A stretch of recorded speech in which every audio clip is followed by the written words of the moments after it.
All right, good morning, everybody. It's about 6:30 in the morning. Just getting daylight. It's actually a little cool out here, which I knew it was going to be, or it was supposed to be. I slept pretty good last night. I kept waking up, but when I did sleep, it was a hard sleep, like a really deep, hard sleep. I would like to have a fire, because it's actually a little chilly right now, but I don't want to have to worry about putting out a fire before I go, because I don't really have water. Not enough for that anyway. So this, whatever's left here, will be easy enough to put out, but having a whole nother raging fire out here and then having to put that out is not something I want to be dealing with later. All right, well, I'm gonna go use the restroom, and I'm going to have coffee, and we're gonna start coffee and breakfast, and then after that we're gonna pack down. I'm gonna get dressed, and we're gonna go trail riding.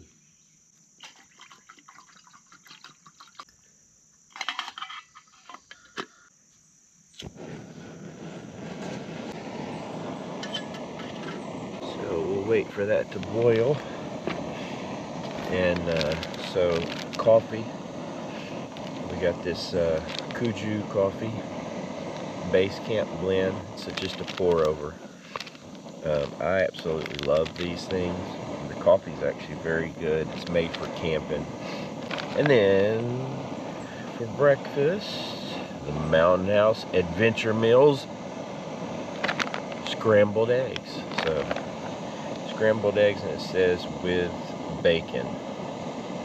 So anyway, that's going to be our breakfast. Should be good. So if you've never seen the Kisatchie coffee, there it is. I don't know if you can see inside, but basically this comes flat, and you just tear off the top, and you have these little things that, let me show you.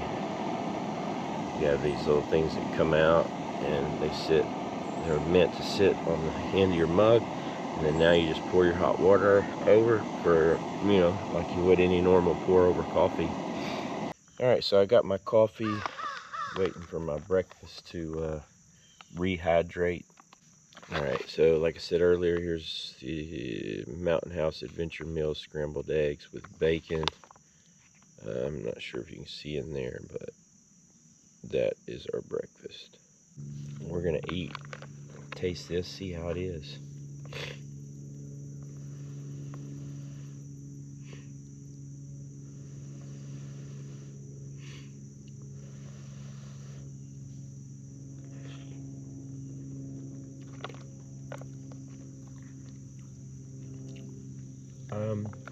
These eggs are edible. They're good. I mean, they don't taste bad.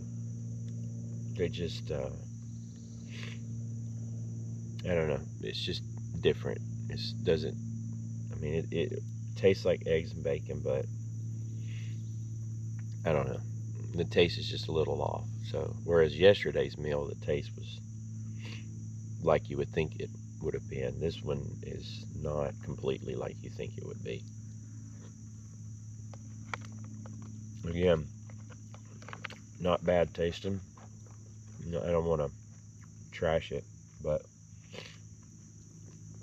when you're out here, with no other options, and you're moto camping, ultra lightweight, this is great. So I did have a little bit of drama this morning, but of course wouldn't really be an adventure without a little bit of drama. Hopefully that's the only drama I have for the day. But came over here to get something out of my backpack that was on the ground. Probably shouldn't have been. I usually put that stuff up high, but apparently ants had found their way into my bag and they were eating a granola bar. Either they ate a hole in the package, or, which is kind of what I'm leaning towards, is there was a hole already in the package, because I've gotten several of these that have like a small hole in them. The only reason why I say that is because I had the exact same granola bar in the next pocket over and it was untouched. Anyway, there were a lot of ants. My backpack was covered, so I got most of them out, I believe. I mean, it was like a whole trail of them, but I'm sure today I will get bit on the neck while I'm riding, and it will be annoying. So now we're going to kind of pack up a few things. I'll probably change back into my riding gear and finish packing up whatever remains after that. So we're going to go ahead and try to get on the trail. I actually probably would have liked to have been packed up a little more than what I am now, but unfortunately we had the ant incident and that took a little time. So alright, so I wanted to show you the bathrooms in here. They do have toilet paper. You know, one thing that I never noticed before is they do have a trash can here. And I'm going to use that not for my trash, but there were a couple of cans in the fire pit from whoever previously stayed here. So I'm going to get those. I don't really have room to take on a bunch of more stuff, especially garbage. So anyway, I'm going to put those 2 cans there, and that campsite will be left way better than when I found it. It was filled with plastic bottles. I burned all those off yesterday. The one main reason why I wanted to come to this specific spot is because the trail picks up right at the entrance. So we'll be able to just hop on the trail right here. The trail passes through the entrance basically. And there's other ones that you can pick the trail up right off the campground, but this one is the main section that I wanted to hit. This is a massive trail. I think it's like 40 miles or something total. And I'm not going to be able to do the whole 40 miles today. I mean, it takes a long time from what I understand, mainly because of the terrain. But they do have like another trail that cuts through the middle, so you can do like either a north loop or a south loop. So I'm just going to do one of those loops today, which will be kind of like half the trail.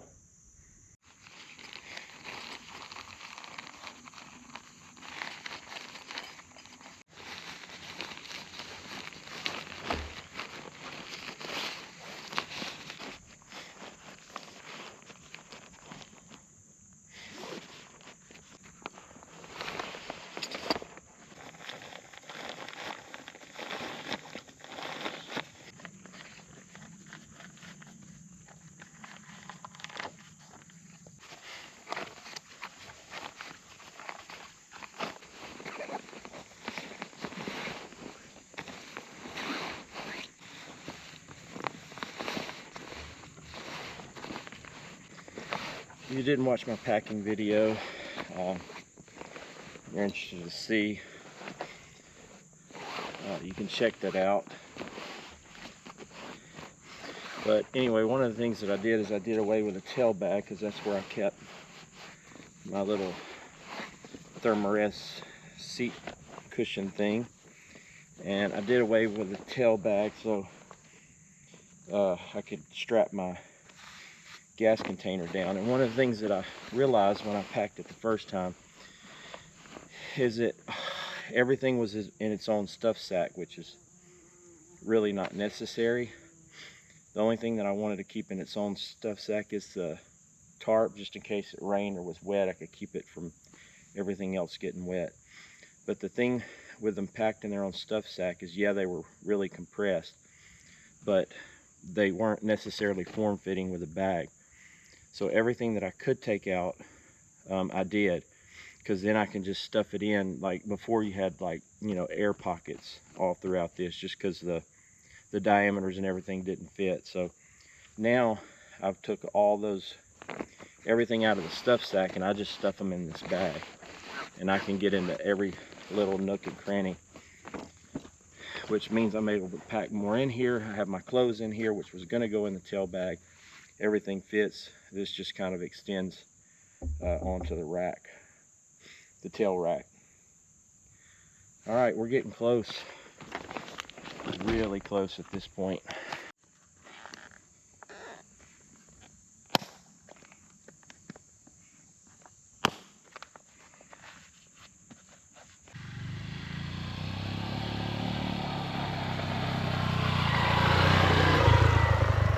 Alright, so we are on the trail. One thing about this trail is it's very sandy, at least from what I hear.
Here's a little creek.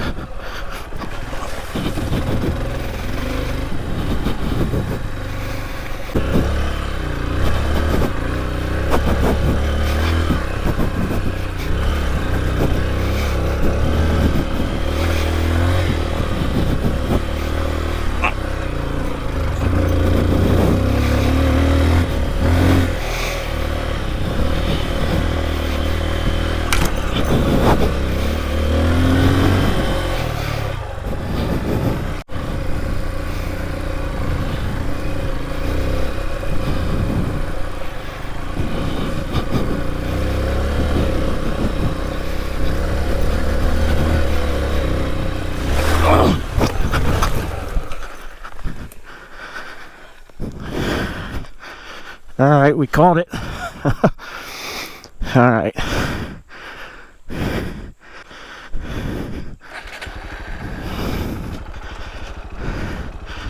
Well, that hill saved me on that one. So far, I'll say this trail has been obvious. You don't have a lot of offshoots or anything like that other one I did.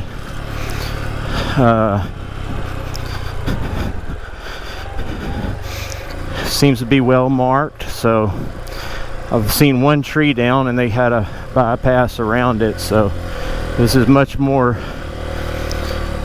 enjoyable than the last one that I rode. So I see why people always recommend the Sandstone out of all these trails. It's very sandy. I haven't even gotten on camera some of the thicker spots, because there's some spots that's deep ruts in the sand, so just beware of that.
I forgot to film, but I just got stuck bad. Probably took me 10 minutes or so to get it out. I couldn't walk it out, so I actually lifted the rear tire out of the rut. Was able to get a log underneath it, and the tire was out of the rut, but obviously it's off camber, so as soon as I started it slid back in the rut. But at least I had put the log down and was able to walk it out. So I'm just resting right now. Very hot. I need water. You can look at how filthy I got and look at the bike. So we're gonna have some fun cleaning when we get home. We survived. Just barely, but we survived. So what I did that was an idiot was I saw that rut, but I wasn't really paying close enough attention because I saw a big log already in there, which means other people have gotten stuck. There was also a bypass. Again, I didn't notice the bypass until, well, I was about past chain depth in mud. So that was my bad for not paying attention, basically. That's what happens when you're on the trail sometimes. The thing is every mud hole I've been through up until this point has been no problem at all. I mean, they haven't been deep. Most of the time the bottoms might be a little slick, but I mean, some of them been almost hard bottoms. So I just got too confident, and man, when I hit that, my bike sank. It just like immediately, it's like the bottom fell out from underneath it, and I sank. So that wore me out quite a bit, and I'm out of water, and my emergency water is stopped up or something. Pretty sure I cleaned it out. You're supposed to clean those, flush them back out the other way. I'm pretty sure I did that. I mean, I do it every time. There must be some sand or something caught up in it, but man, that's not a place you want to be figuring that out. So I guess from now on I'm going to run it under a faucet and make sure it works, but I'm probably just going to buy another one. They're not too expensive, and that way I won't have to worry about it anymore. Alright, let's get back out to the main road and start heading home. We got probably about 50-60 miles to the first gas station. We've got plenty of gas, so when we get there it'll be fill up time and Gatorade and water time. Lots of Gatorade and water. Everybody wants these big adventure bikes and ride these trails. Not saying you can't do it, but I'll be honest with you, that trail that I just got stuck on and how bad I got stuck, man, you'd have to be out here with two people to get a bike, one of those big adventure bikes unstuck. I mean, just doing that by yourself, I don't know. I mean, I don't know if I could do it. There might be other people that could. So anyway, that's an advantage of these little XR150s, is they're very light. You know, with all the gear and stuff, I was still able to pull that back tire, which was basically suctioned in that mud. So anyway, little advantage there. May not be able to run 65 easy on a highway, but I can certainly pull my bike out of a deep mud hole. I'm actually having to take a lot of Forest Service roads to get back out of here, so I wanted to say, if kind of that gnarly trail ride isn't for you, then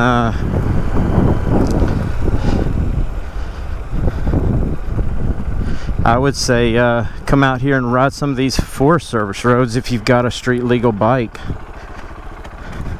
because they're enjoyable as well. Figure out which way I gotta go.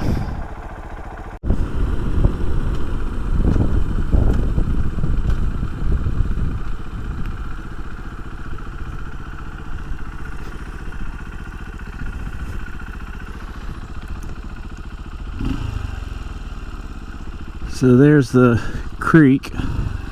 Yesterday that water was flowing a lot more though. Huh.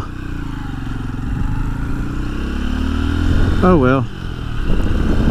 Wasn't as impressive as what I thought it was, maybe, from yesterday. Still pretty.